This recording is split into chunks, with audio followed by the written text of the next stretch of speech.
May the words of my mouth and the meditation of my heart be acceptable in your sight, O Lord, my strength and my Redeemer.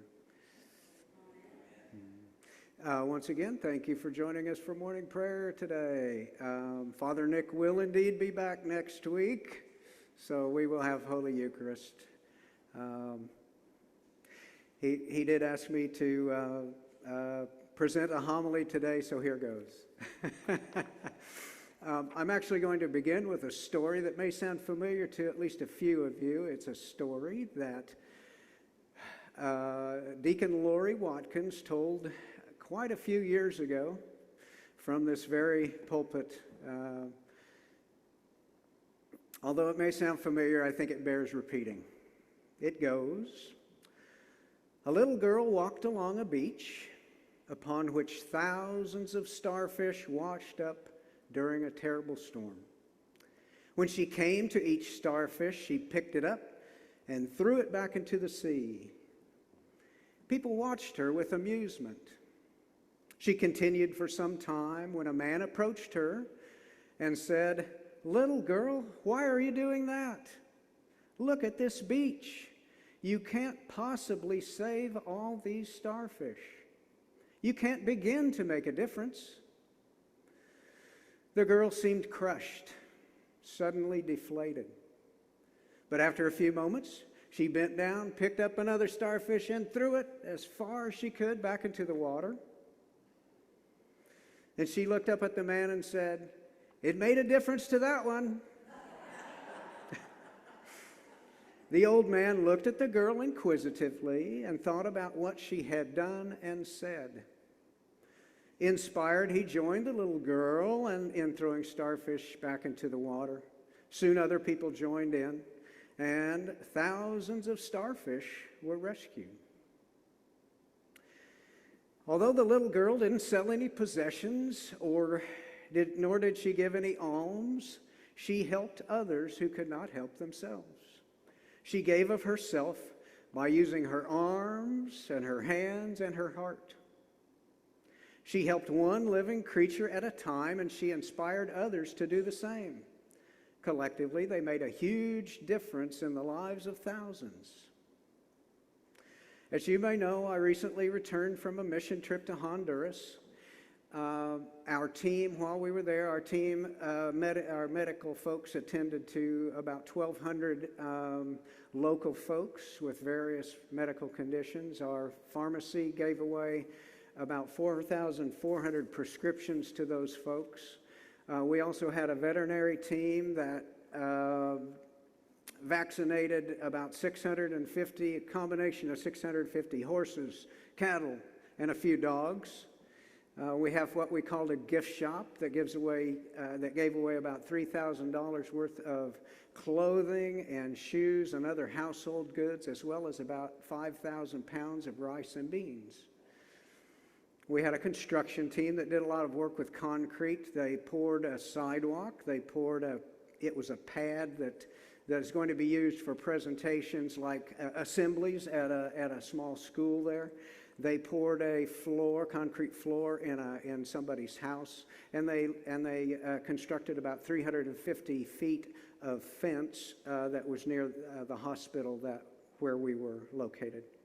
Also, the gospel was shared during 30 adult evangelism sessions and children's church type sessions for children.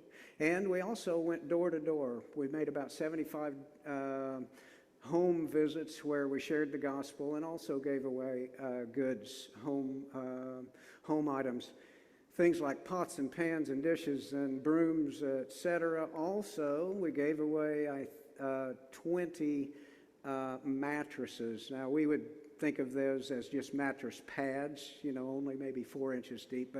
But some, I remember one house we went in there where there was a mother and 4 little kids, and they were all sleeping on one little mattress. So we were able to help them just a little bit by giving them another. So these trips are always rewarding to me. While I feel like our team helped these folks, at least in some small way, I'm always reminded of how truly blessed I am. I'm even more thankful for the roof over my head, the food on my table, the safety and security of my family, among lots of other things.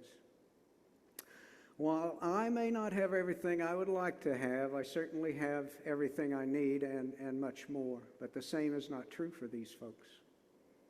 Nor is it true for many in our own community and in Oklahoma and around the world. And in fact, that's where you folks come in, because many of you have gone on similar mission trips. Fabens, Texas, Steve Clark led a team for many years going to Fabens, Texas, which is darn near Mexico, by the way. Years ago, a couple groups from this church did go to Piedras Negras, Mexico, to build houses. There have been other mission trips within the U.S., many of them, to Albuquerque, like Nebraska, Iowa, Kansas City, and I've no doubt forgotten some. Becky Clark even went to Uganda quite a few years ago. You folks also do volunteer work within our community at St. Luke's, as well as Concern, Family Promise, Red Cross, Salvation Army, etc.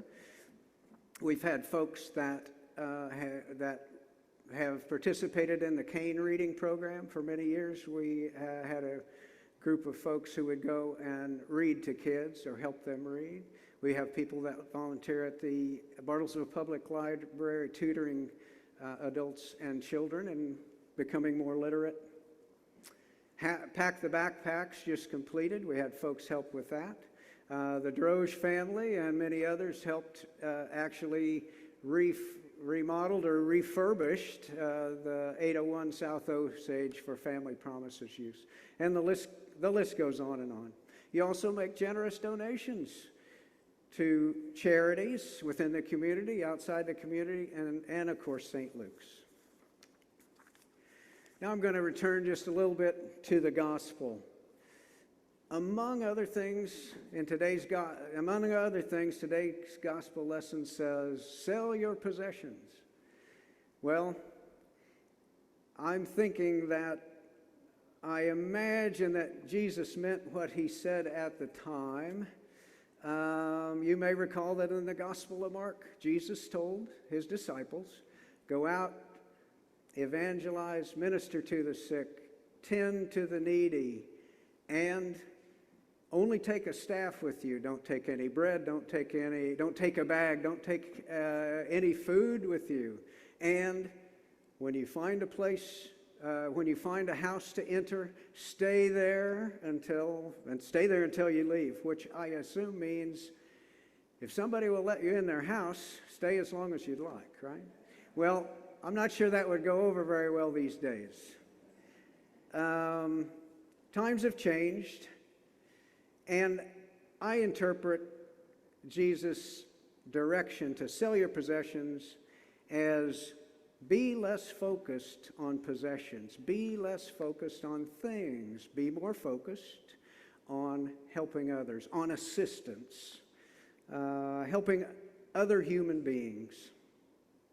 Jesus goes on to say, and give alms, for where your treasure is, there your heart will be also.